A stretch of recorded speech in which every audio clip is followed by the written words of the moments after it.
Otep à tous, bien-aimés frères et sœurs. Paul Biya investit l'argent du contribuable camerounais pour l'organisation des élections au Centrafrique. C'est une grande première en Afrique. On n'avait jamais vu ça en Afrique.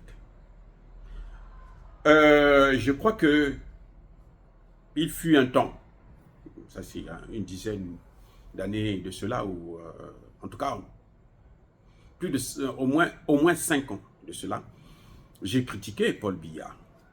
Parce qu'à l'époque aussi, je n'avais pas bien mesuré le combat que nous devrons mener.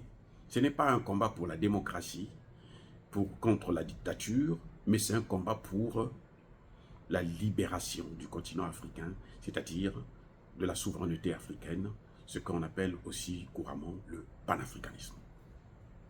Donc je n'avais pas bien mesuré, c'est pour ça que je critiquais le président Paul Biya. Je parle de cela il y a hein, en tout cas plus de 5, 10, même 15 ans de cela. Depuis un certain temps, il faut reconnaître que le président Paul Biya, plus il vieillit, ici ça s'agit, il devient de plus en plus sage. Il est différent de certains chefs d'État africains qui ont passé 10 ans, 20 ans, 30 ans, 40 ans, 50 ans au pouvoir, qui continuent à penser de la même manière. On le voit avec Paul Kagame, après 25 ans au pouvoir ou 24 ans au pouvoir, il pense toujours de la même façon. C'est-à-dire que le pays, c'est son pays, c'est lui le patron, et puis on peut continuer à aller tuer des Congolais dans l'impunité la plus totale, puisque les Occidentaux qui veulent ça sont là pour le soutenir, et que demain peut-être proposer son fils à la présidence avant de mourir. Donc, vous voyez, il y a des chefs d'État comme ça, qui ne changent rien dans leur vie. Quand Kagame est arrivé, le Rwanda n'était pas endetté. Il n'y avait pas de dette. Aujourd'hui, le Rwanda est endetté à hauteur de plus de 10 milliards de dollars. La dette du Rwanda, elle est colossale. On dit c'est 11 milliards de dollars. Vous voyez, c'est vrai que c'est moins que la Côte d'Ivoire qui a près de 35 milliards. Mais je veux dire tout simplement que il y a des présidents qui, malgré l'âge, ne changent pas.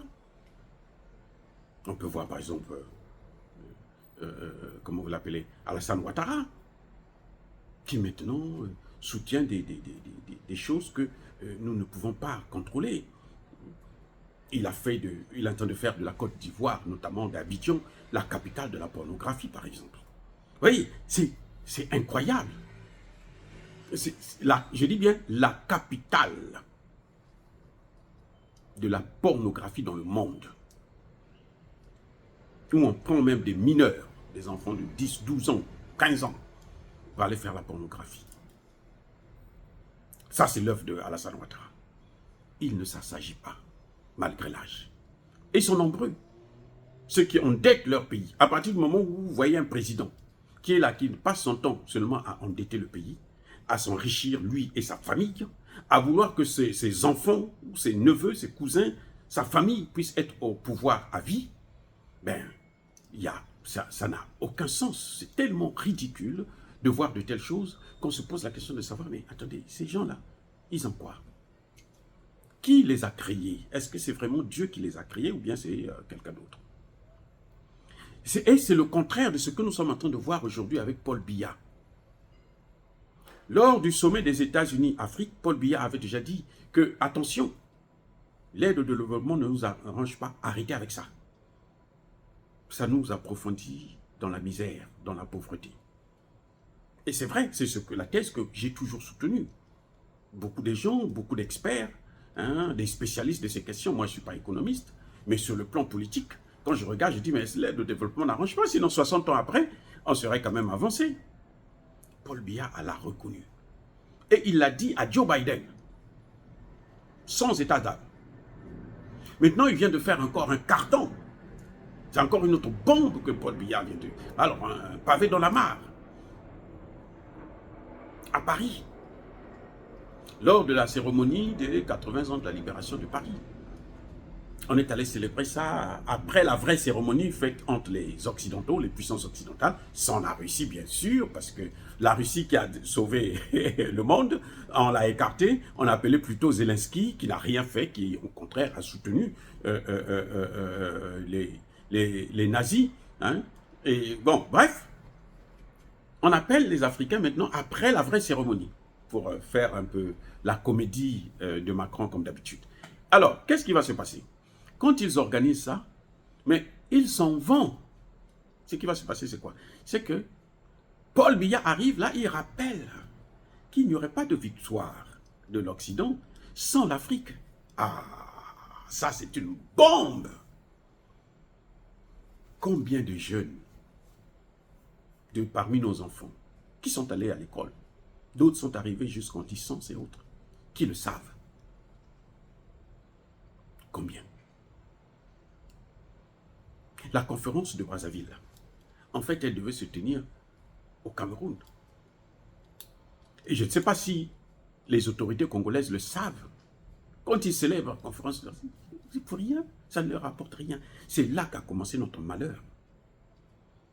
On a mobilisé des Africains pour aller faire une guerre qui ne les regardait même pas. Et ils sont morts en masse. Et ceux qui ont survécu, on les a massacrés expressément à la demande du général de Gaulle. Je ne sais pas si les Africains, les Congolais, notamment de Brazzaville, qui sont fiers de dire que le Congo a été la capitale de la France libre. Il faut en pleurer, les gars. Il faut en pleurer. Parce que c'est là qu'a commencé nos malheurs. C'est le Cameroun qui devrait être Yaoundé, qui devrait être la capitale de la France libre. Mais parce que Yaoundé ne pouvait pas l'être puisqu'il n'était pas occupé. C'était un pays déjà indépendant. On nous fait croire que le Cameroun avait été colonisé. Non, le Cameroun était un pays indépendant au moment de la Seconde Guerre mondiale. Voyez, selon la charte de l'ONU, le Congo-Brazzaville, par contre, n'était pas indépendant. C'est pour ça que De Gaulle a déplacé le sujet, la capitale de la France libre, à Brazzaville. Et les Brazzavillois sont contents. Mais c'est là aussi qu'a commencé nos malheurs. C'est là que ça a commencé, les gars. C'est là. Bref, Paul Biya fait un rappel essentiel. Et ça, il y a peu de chefs d'État africains qui l'ont dit. Je n'ai jamais entendu un chef d'État africain le dire. C'est la première fois qu'un chef d'État africain le dit. Où? À Paris, devant Macron, qui est obligé d'acclamer parce qu'il a honte de cette histoire que les Français, les experts français, les historiens français ont cachée à l'humanité tout entière. Eh oui, ce n'était même pas des tirailleurs sénégalais qui ont commencé cette guerre en Afrique. Les tirailleurs sénégalais, pourquoi on les appelle tirailleurs sénégalais? Parce que le Sénégal faisait partie, c'était le territoire français. C'était même pas un territoire indépendant ou une colonie, non. C'était une partie de la France, comme la Guadeloupe. C'est pour ça qu'ils ont préféré appeler ça territoire, tirailleurs sénégalais. Mais les Sénégalais sont rentrés dans cette guerre après que les ressortissants de l'Afrique centrale, les Bantous, ont commencé à obtenir des victoires en Libye. Ce sont les Africains qui ont neutralisé l'armée de Mussolini. Vous savez, c'est grave. Ça veut dire que l'histoire, notre histoire, là, nous avons un grand travail à faire, c'est de le réécrire pour rassurer notre jeunesse. Ce que vos ancêtres avaient fait là, ce que vos ancêtres avaient comme capacité là, vous les avez aussi, nous les avons aussi. Mais c'est parce qu'on nous a caché notre histoire pour nous manipuler, pour faire croire que nous n'avons jamais rien fait de bon, alors que nous avons tout fait de bon. Je me souviens encore, il n'y a pas longtemps, que je regardais une vidéo où le professeur, hein, le grand père à son âme, Kalala Omotunde, disait que la bière est une invention africaine des Noirs. Dans quel pays africain vous connaissez qu'ils fabriquent une bière à eux? Aucun. Toutes les bières, c'est fabriqué. En tout cas, même si on donne le nom chez nous, mais c'est fabriqué par les Occidentaux. Et c'est eux qui tirent le profit. Alors que la bière est une invention africaine. Et quand on lit le grand Omotunde l'a bien expliqué, il dit, mais allez-y voir le dictionnaire des hiéroglyphes. Comment on appelait la bière en Égypte ancienne? lorsque c'était les Noirs. On l'appelait justement Heineken. Donc ce n'est pas Heineken qui a inventé la bière. C'est faux. Il a pris le nom. C'est-à-dire qu'il a pris ce qui nous appartient, il s'en est accaparé. Et nous, on nous fait croire que non, mais vous n'avez rien fait, alors que c'est nous qui avons inventé. Bref, vous voyez, aujourd'hui, quand Paul Biya ramène les choses sur la table publique internationale, ça fait plaisir de voir. On peut critiquer tout chez Paul Biya, mais c'est sauf son aspect, son regard panafricaniste. Et il est en train de devenir de plus en plus panafricaniste, même plus radical que nous. C'est parce qu'il fait la diplomatie, c'est pour ça qu'il y a de ces choses qu'il ne dit pas. Mais en fait, ceux qui comprennent ses discours, son langage, d'ailleurs je conseille à tous les jeunes, maintenant là, les discours de Paul Biya, écoutez-les, à tête reposée, pour ne pas être un anti-Biya primaire, vulgaire même. C'est-à-dire que tout ce que Biya fait, c'est mauvais. Non, Biya est l'un des présidents africains qui, plus il vieillit, plus il devient, mais alors, un grand sage. Que je sache, Biya n'a jamais souhaité que son fils puisse le remplacer. C'est autour, sa femme peut-être, qui souhaiterait que son fils puisse être...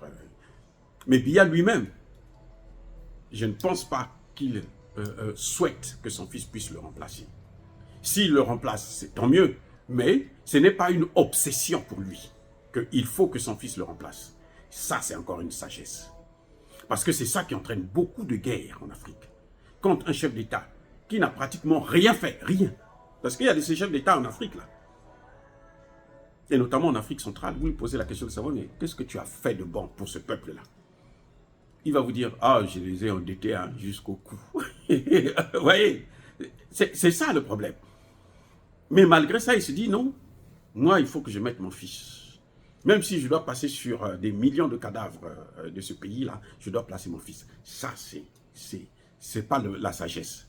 C'est pas la sagesse. Pour un chef d'État, en tout cas, celui à qui un pays a tout donné, on lui a fait confiance, on l'a laissé là au pouvoir pendant 10 ans, 20 ans, 30 ans, 40 ans, 50 ans, et puis maintenant, lui se dit, je n'ai rien fait, mais malgré ça, il faut que mon fils me remplace. Ça, c'est un problème. Bref, bien-aimés frères et sœurs, je salue le courage de Paul Biya. Il faut se dire qu'il n'a plus rien à perdre. Aujourd'hui, vous pouvez même le tuer, ça ne va rien faire. Au contraire, vous allez vous salir vous-même les mains. Et c'est ça un chef d'État. Ce n'est pas un chef d'État qui est là, qui passe depuis le début, le commencement, jusqu'à la fin, qu'à faire des choses que personne ne peut apprécier. Vous voyez, Paul Biya, c'est à peu près comme Idriss Déby Itno, le père, le maréchal, qui, après, il a changé catégoriquement. Et ça, il faut saluer ça. Il faut saluer ça. Il est venu dans les caisses de l'Occident, et puis, à un certain moment, il dit non, stop, ça suffit. C'est ça que nous voulons. Parce qu'il fut un temps où, si vous n'êtes pas, vous ne faites pas partie de ce club, vous ne pouvez pas avoir le pouvoir. Maintenant, nous avons l'alternative. Tous les chefs d'État qui continuent à être des lèche-culs, ce ne sont pas des chefs d'État sérieux. Parce que maintenant, nous avons une alternative. Quand le Congo démocratique n'arrive pas à vaincre le Rwanda, une petite armée de rien du tout, c'est parce que Tshisekedi n'est pas sérieux. Parce que nous avons une alternative. Et Tshisekedi sait ce que demandent les Congolais depuis très longtemps. Va nous prendre les Russes qu'ils viennent mettre fin à cette crise. Il ne veut pas. Il fait confiance aux Américains. Il fait confiance aux Européens. Et il ne se fait que se faire baiser. Mais alors, au pluriel. En gros et pas en détail. Et ça, c'est dommage pour un chef d'État. Bref, bien-aimés frères et sœurs, encore une fois de plus, nous saluons le courage de Paul Biya qui a fait cette déclaration fantastique, qui a rappelé aux Français leur histoire et qu'ils arrêtent de nous manipuler encore. Dire cela, c'est inciter à la haine ou à la violence, non. Il y a ma colère, il y a ma lèvre. Encore une fois de plus, soyez bénis, abondamment bénis par le Dieu de Kémite et par nos ancêtres civilisés. Vive l'Afrique éternelle, j'ai dit et j'assume.